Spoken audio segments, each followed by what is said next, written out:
50,000 vote Samajwadi को मिली तो मैं उसको अपनी हार तस्लीम करूंगा। हमारे पास पूरी प्लानिंग है। 2019 के इलेक्शन जिनके लिए हम लड़े वो खुद स्टेज पर आके ये कबूल किए थे कि अगर हम नहीं होते तो वो इलेक्शन जीत नहीं पाते। जब उनके लिए हम इतना कुछ कर सकते तो अब तो हमारी खुद की पार्टी का लीडर है, हमारे खुद का उम्मीदवार है, तो हमारे पास भी पूरी प्लानिंग है और पूरा इलेक्शन है और इलेक्शन हम जीतने के लिए लड़ रहे हैं और इलेक्शन इंशाअल्लाह हम ही जीतेंगे। सोशल मीडिया पे चर्चा जाती है तो आप हार मानते हो, तो जीत कितने को मानते हो? 1 लाख वोट मिलेंगी हमको। मरहबा कलेक्शन मॉल, रेडीमेड कपड़ों का भरपूर खजाना, jeans pant, T shirt, cargo pant, night pant, बच्चे और बच्चियों के लिए अच्छे खूबसूरत और उम्दा ड्रेस। पता याद रखें, जमुर हाई स्कूल मेन रोड, जैतून हजीन मस्जिद के पास। ऐलान के मुताबिक जन अधिकार सभा अजीज कल्लू स्टेडियम में शाम में 6 बजे से 9:30 बजे तक रखी गई है और अखिलेश यादव जी का पूरा प्रोग्राम आ गया है। वो लखनऊ से 1 बजे निकलेंगे, वज्जर एयरपोर्ट पर 2:30 बजे पहुंचने वाले हैं और वहां से फिर उनका जो भी प्रोग्राम है, बम्बई की जो रियासती यूनिट है, अबू आसिम आज़मी साहब और दूसरे सब जिम्मेदारान, उनको वो लेकर वो काफ़िला मालेगांव शहर में 5 बजे pavilion hotel, pavilion resort Mansura के सामने वहाँ पर आएगा। फिर वहाँ पर वो कुछ लोगों से मिलेंगे, हो सकता है कि वो पत्रकार परिषद भी वहाँ लें और उसके बाद शाम में जलसे के लिए पवेलियन होटल से निकलकर मौसम पुल से होते हुए आगरा रोड से मुशर्रफ चौक से आमीन इशरत जनाजा हॉल जो है कब्रस्तान के पीछे से, वहाँ से रजा चौक से पहले महबूब मस्जिद की जो रोड है जो अजीज कल्लू स्टेडियम में जाती है, वहाँ से वो अजीज कल्लू स्टेडियम में जाएंगे। प्रोग्राम आज की पत्रकार परिषद या प्रेस कॉन्फ्रेंस बुलाने का मकसद ये था कि प्रोग्राम अपने वक्त पर शुरू हो जाएगा और अपने वक्त पर ख़त्म हो जाएगा। इस तरफ से ये लोग आने वाले हैं जो रूट मैं बताया, और आम लोगों का जो रूट है वो मालेगांव हाई स्कूल और हसनपुरे की तरफ से जो मेन एंट्री है उधर से आम लोग जो प्रोग्राम में शिरकत करने वाले आने वाले हैं वो आएंगे और उनके लिए पार्किंग का इंतज़ाम उर्दू घर का जो कैंपस है वहाँ पर बातचीत की गई है कि वहाँ पर वो अपनी पार्किंग करे। इस तरह का पूरा प्रोग्राम है और हम ये बात महसूस कर रहे हैं कि संविधान रक्षक बोलकर इंडिया अलायंस के man of the match Akhilesh Yadav का इस्तकबाल मालेगांव शहर में एक तारीख बनाने वाला है, एक तारीखी प्रोग्राम होने वाला है। इसलिए आप पत्रकार लोग भी उस प्रोग्राम में आइए। मालेगांव शहरियान से भी हमारी गुजारिश है कि बड़ी तादाद में आइए कि एक ऐसा प्रोग्राम होने जा रहा है कि उस प्रोग्राम में जो भी लोग शिरकत करेंगे एक तारीख बनेगी। नेशनल मीडिया भी रहने वाली है और भी बहुत से लीडरान उनके साथ में आने वाले हैं, तो एक तारीखी प्रोग्राम मालेगांव शहर में होने वाला है। हमारा प्रोग्राम पहले से ही डिक्लेयर था, बीच में कल आचार संहिता इलेक्शन की लग गई। हम इलेक्शन में हिस्सा ले रहे हैं और शहर ये महसूस कर रहा है कि इस शहर में बदलाव मालेगांव शहर चाहता है। 25 साल से जो हालत है, मैं बड़ा हैरान हूँ कि पुलिस डिपार्टमेंट मालेगांव शहर की वो भी हमें पूरी कोऑपरेट करी, पूरी मदद करी। प्रोग्राम लेने के लिए इन 25 सालों में कोई नेशनल लीडर का मालेगांव शहर में प्रोग्राम हो जाए, ऐसे हालात, ऐसी एक जगह इन्होंने नहीं बनाई। हमसे बहुत से लोगों ने कहा, पुलिस डिपार्टमेंट ने भी कहा कि आप रोड शो भी रखिए, या रोड शो भी रखने का आपका कोई प्रोग्राम है क्या। मुझे बड़े अफसोस के साथ कहना पड़ा कि रोड ही नहीं है कि जिसको हम शो कर सकें। ऐसे शहर में हम रह रहे हैं, इसलिए कहीं ना कहीं बदलाव लोग चाहते हैं। पहले हमारा जो रूट था अखिलेश यादव जी को ले जाने का वो दूसरा था, मगर सिर्फ इस वजह से हमें वो रूट कैंसिल करना पड़ा कि रोड नहीं है मालेगांव शहर में उनको ले जाने के लिए। तो पार्टी के लोगों ने खुद जिम्मेदारी लेके कुछ जगह की रोड दुरुस्त की है फौरी तौर पे, अभी भी उसका काम कर रहे हैं और 2 दिन से उसका काम किया जा रहा है। ये हालत इस शहर की है। ये दोनों लीडरान ने एक जगह ऐसी नहीं रखी जहाँ कोई प्रोग्राम किया जा सके। ये इसका अफसोस एक सियासी पार्टी का वर्कर होने के नाते मुझे खुद भी है कि इस शहर में इतने बड़े लीडर आने के बाद हम उनको शहर में घुमा के नहीं ले जा सकते, ऐसा शहर खंडर बना दिया गया। तो कहीं ना कहीं शहर में एक बदलाव की लहर है और इंशाअल्लाह प्रोग्राम बहुत शानदार और तारीखी होगा। आप तमाम ही लोग मालेगांव शहरियान के उस प्रोग्राम में शिरकत करें, इसीलिए आज की प्रेस कॉन्फ्रेंस बुलाई गई है। 25 सालों का स्टेडियम है आपने, तो 25 सालों के अंदर आप भी तो कहीं ना कहीं जिम्मेदार है ना? नहीं, ऐसा है कि सुनो ना, इक़्तिदार में रहने वाले लोग ही जिम्मेदार होते हैं। मदद तो आपकी भी है। काम काज इक़्तिदार में रहने वाले लोग करते हैं, मदद होना एक अलग बात है। मदद तो ऐसा है कि बहुत से लोग एक दूसरे ही करते हैं, मगर जिसके लिए मदद जो सोच के किया जा रहा है, अगर वो उस काम को नहीं कर पा रहा है तो ये उसकी जिम्मेदारी है। वोटर जो है, वोटर सिर्फ ये हो सकता है कि वो अपने आप को ठगा हुआ महसूस करे। मालेगांव शहर के सिर्फ मैं ही नहीं, 1 लाख से ज़्यादा लोग अगर आज अपने आप को ठगे गए ऐसा महसूस कर रहे हैं तो उसमें जिम्मेदारी लीडर की है। 25 साल में इन दोनों ने, मैं हमेशा बोल रहा हूँ, ये दोनों की मिली जोड़ है। आप इलेक्शन में, इस इलेक्शन में भी आप देखेंगे जिस तरह की कैंपेनिंग की जा रही है दोनों की तरफ से, ये मुद्दे से जानबूझ के हटा रहे हैं। और मैं ऐसा मानता हूँ कि ये दोनों ने इस बात को आपस में तालमेल मिलाया है कि अगर हम मुद्दे पे बात करेंगे तो यहाँ पर लोग बदलाव की तरफ जा रहे हैं। तो मुद्दे की बात छोड़ के गोली और जातियात, घरों में जाके बात करना, ये बात नहीं। हम अभी भी हमारे स्टेज से जो काम की बात है हम उससे हट नहीं रहे हैं और वो चाहते हैं कि हम हटें, मगर हम जो है मालेगांव शहर की आवाम जो चाहती है हम उस लाइन पे ही कैंपेनिंग करेंगे। हम ना किसी की जातियात पर पहले बोले और ना ही हम गोली और ड्रग्स और दूसरे क्या क्या जुमले बोले जा रहे हैं स्टेज से, वो जुमले भी हमको बोलना मुनासिब नहीं लगता। क्योंकि आज यूट्यूब के दौर में ये आप यकीन मानो कि ये सिर्फ मर्द ही देखते हैं, ऐसा नहीं है, एक बड़ी तादाद औरतों की भी है। जो यूट्यूब चैनल, आप लोगों का यूट्यूब चैनल एक बड़ी तादाद औरतों की है जो देखती है।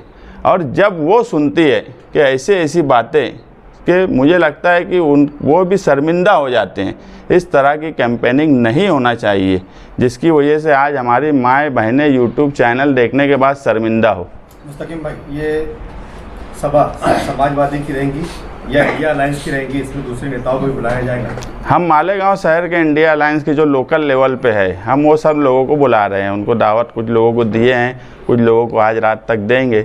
बाकी रियासती सतह पे जो प्रोग्राम है वो रियासती यूनिट जो है वो बातचीत कर रही है, उसका इल्म हम लोग को नहीं है। मुस्तकीम भाई, अलायंस में आपके साथ कांग्रेस पार्टी भी है। कांग्रेस पार्टी के मुकामी जो सदर है वो कल से प्रचार के लिए निकल चुके, गली गली घूम रहे और आप भी टिकट के दावेदार हैं, तो आपका क्या अंडरस्टैंडिंग रहेगी दोनों की? देखिए, टिकट का फैसला ना हम कर सकते हैं ना वो कर सकते हैं। उनका मांगना, उनका कोशिश करना वो उनका हक है और वो उनको करना चाहिए, उसमें कोई गलत बात नहीं है। हमारी कोशिश, ये हमारा हक है।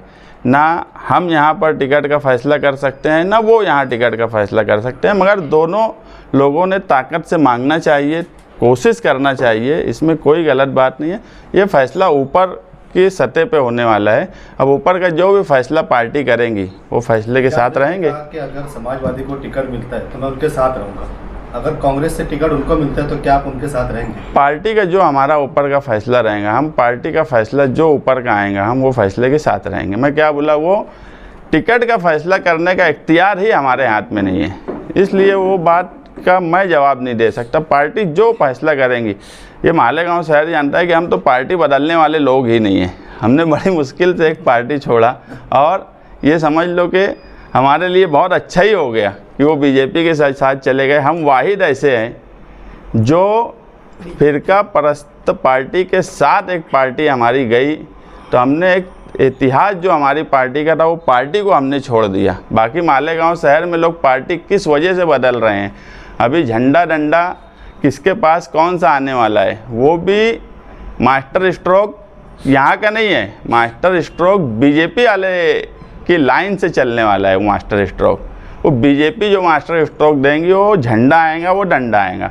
और कुछ का हाल ऐसा है कि झंडा और डंडा है तो भी झंडा और डंडा ढूंढ रहे हैं। तो कांग्रेस का टिकट मांगने के लिए लीडरों की लाइन ज़्यादा लंबी हो रही है, ऐसा आपको लग रहा है कि कांग्रेस का ज़्यादा है?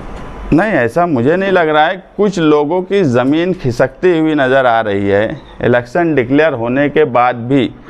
आप समझ लो, अगर इतनी ताकत लगती, जो ये बोलते हैं कि हम बहुत बड़े लीडर हैं, मैं अभी बोल रहा हूँ कि जो ये दावा कर रहे हैं हम बड़े लीडर हैं, उनकी ज़मीन खिसक गई है, उनको महसूस हो रहा है। उनके जलसे में उनका स्टेज देखकर भी शहरियान समझ रहे हैं कि इनके साथ कौन लोग हैं, तो वो इधर उधर भागते फिर रहे हैं। हाँ, समझ लो कि हम समाजवादी पार्टी में, समाजवादी पार्टी इंडिया अलायंस में है, टिकट की बात चल रही है, तो मालेगांव शहर में सिर्फ समाजवादी के ही बारे में कभी ये नहीं सुनेंगे कि ये कहीं जा रहे हैं, कहीं आ रहे हैं। ये बात मत समझना कि हमसे कोई लोग राब्ता नहीं कर रहे होंगे, पीछे हमसे भी बहुत से लोगों ने राब्ता किया। हम साफ एक बात बोले कि हमको हमारे लीडर पर भरोसा है और हम जो काम कर रहे हैं हमको हमारे शहरियान पर भरोसा है।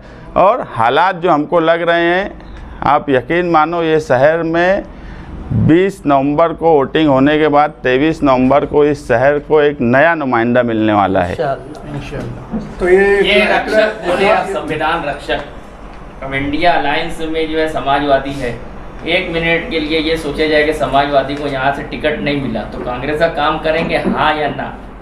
पार्टी, मैं एक बात इससे पहले भी बोला कि ये फैसला टिकट मिलने का हमारे हाथ में नहीं है। उसके अंदर समाजवादी पार्टी, अखिलेश यादव जी और अबू आसिम आज़मी जो बोलेंगे वो हम करेंगे। अखिलेश यादव का आना ये समझा जाए कि आप बताइए। देखो, सियासत में बहुत सी बात बोली नहीं जाती, कुछ बातें बगैर बोले समझी भी जाती है और समझाई भी जाती है। इकरा हसन आ रही है या सिर्फ अखिलेश यादव अकेले हैं? नहीं, अभी प्रोटोकॉल के हिसाब से जो ऑफिशियल, इकरा हसन भी आने वाली है, प्रोटोकॉल के हिसाब से जो ऑफिशियल उनका प्रोग्राम आया, तो अखिलेश यादव जी Z+ सिक्योरिटी है, सरकारी जो प्रोग्राम आया तो वो सिर्फ उनका आया। मगर पार्टी के जिम्मेदार अभी मालेगांव में आ जाएंगे शाम तक, वो लोग उनका, वो किस तरह से उनके साथ आने वाली है या वो अलग से आने वाली है, आसिम भाई के साथ बम्बई से आएंगी, वो लोग वो चीज़ बातचीत करके शाम में बताने वाले हैं। मेरी तरह मालेगांव की आवाम इकरा हसन को देखने सुनने के लिए इच्छुक है, इस वजह से पूछा। इकरा हसन एक बार नहीं, मालेगांव में 2 बार आएंगी और हो सकता है नॉमिनेशन फॉर्म छान के साथ इकरा हसन ही भरने जाए। भाई, मराठी क्षेत्र में अभी चल रहा है कि यार समाजवादी को सीट छोड़ दी है, इसके ऊपर क्या? नहीं, मैं भी सुना, मतलब अच्छी बात है इस समाजवादियों के लिए। मुस्तकीम भाई, जो भी इल्ज़ामात आपने अपोजिशन को लेकर लगाए, ख़ास तौर पर MIM को लेकर, उनकी जो भी मीटिंगें हो रही है, जलसे हो रहे हैं, उसमें जिक्र नहीं आ रहा, लेकिन आपका कोई मुकर्रिर समाजवादी का नाम लेने तैयार नहीं। जवाब नहीं दे सकते हो, बोल क्या सकते हो? बोलने के लिए कुछ चाहिए तो उनके पास। ना हम गोली चलाते, ना हम गोली बेचते, ना हम दूसरी कोई मेडिकल वाली बात करते, ना हम जातियात पे जाते, तो वो बोलेंगे क्या? एक जो उनके सामने है वो यही सब करते तो वो बोलेंगे। हमको अगर बोलने जाएंगे तो उनको काम काज की बात बोलना पड़ेगी, करप्शन की बात बोलना पड़ेगी, बदउनवानी की बात बोलना पड़ेगी।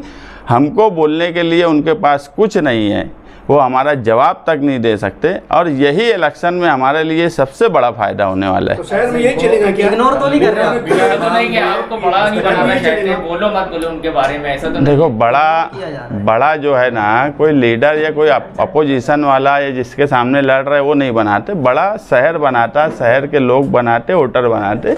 और शहरियान ये मान लिए है कि समाजवादी पार्टी जो है वो मुकाबला पूरी ताकत से करने वाली है, और इंशाअल्लाह मैं बोला 23 तारीख को मालेगांव शहर में एक नया नुमाइंदा आपको मिलने वाला है। आपके बोलने के हिसाब से ने कहा कि मेरी लड़ाई सीधी जो लड़ाई है वो MIM के साथ और समाजवादी के उम्मीदवार के साथ में है, तो आप क्या सोच रहे हैं, आपकी लड़ाई किसके साथ होगी आपके सामने? हमारी लड़ाई दोनों के साथ है। वाहिद मालेगांव शहर में समाजवादी पार्टी है जो कच्चे एरिए में आसिफ शेख के सामने लड़ने वाली है, पक्के एरिए में मुफ्ती इस्माइल कासमी के सामने लड़ने वाली है। ये दोनों भी पूरे शहर में इलेक्शन लड़ने की ताकत ये दोनों की नहीं है, ये सिर्फ समाजवादी की है। आप तो बांट रहे हो कच्चा पक्का बोल कर, कच्चा पक्का बोल के बांट रहे हो। नहीं, कच्चा पक्का बोल के बांट नहीं, मालेगा एक पक्का एरिया शहर का, एक कच्चा एरिया शहर का, झोपड़पट्टी का एरिया और पक्का एरिया, ये तो शहर का एक हिस्सा है ना, जिसे कच्चा एरिया और पक्का एरिया बोला जाता। तो उसमें बांटने की क्या बात है। ये तो इलेक्शन का एक हिस्सा है। झोपड़पट्टी का एरिया अलग होता है, पक्के मकानात का एरिया अलग होता है। तो मालेगांव शहर में ये दोनों की ताकत आधी है। सिर्फ समाजवादी की ताकत पूरे शहर में है, तुम्हारे हिसाब से गौठान में भी है। मुस्तकीम भाई, वार्ड नंबर 6 सलाम चौक पर मुफ्ती साहब ने नाम न लेते हुए वार्ड नंबर 6 की हालात पर बहुत कुछ कहा। अवैध धंधे, गोली, नशा, ओपन स्पीचों को लेकर ज़्यादातर 6 नंबर वार्ड पर आपकी ही हुकूमत रही है। इसका मतलब बिना नाम लिए आप ही को टारगेट किया गया? नहीं, वो मालेगांव शहर के नुमाइंदे हैं, एमएलए हैं। और अगर मालेगांव शहर में वार्ड नंबर 6 हो या कोई भी शहर का हिस्सा हो, अगर ये सब चीज़ हो रही है तो वो खुद ये कबूल कर रहे हैं कि वो नाकाम नुमाइंदे हैं। मालेगांव शहर के लीडरान के तकरीरों से ऐसा लग रहा है सियासी मियार गिरा रहे हो, आपको क्या लगता है? मुझे नहीं ऐसा लग रहा। मालेगांव शहर की ख्वातीन को ऐसा लग रहा है, और मालेगांव शहर का एक बड़ा संजीदा तबका ये मान रहा है कि मालेगांव की सियासत में इन दोनों ने प्रचार और कैंपेनिंग के नाम पर अपना म्यार गिरा लिया है। एक नया नुमाइंदे की बात आप कर रहे हैं कि एक नया नुमाइंदा भी मिल सकता है और वोट कटर भी आप साबित हो सकते हैं। हम वोट कटर साबित नहीं होने वाले। मैं इससे पहले भी बोला, अभी भी बोलूँगा कि मालेगांव शहर में इलेक्शन लड़ना जो है हमसे अच्छा कोई नहीं जानता। मैं दावे से बोलता हूँ कि अगर 50,000 वोट समाजवादी को मिली तो मैं उसको अपनी हार तस्लीम करूँगा। हमारे पास पूरी प्लानिंग है। 2019 के इलेक्शन जिनके लिए हम लड़े, वो खुद स्टेज पर आके ये कबूल किए थे कि अगर हम नहीं होते तो वो इलेक्शन जीत नहीं पाते। जब उनके लिए हम इतना कुछ कर सकते तो अब तो हमारी खुद की पार्टी का लीडर है, हमारे खुद का उम्मीदवार है, तो हमारे पास भी पूरी प्लानिंग है और पूरा इलेक्शन है, और इलेक्शन हम जीतने के लिए लड़ रहे हैं, और इलेक्शन इंशाल्लाह हम ही जीतेंगे। सोशल मीडिया पे चर्चा जाती है तो आप हार मानते हो, तो जीत कितने पे मानते हो? 1 लाख वोट मिलेंगे हमको। इंशाल्लाह।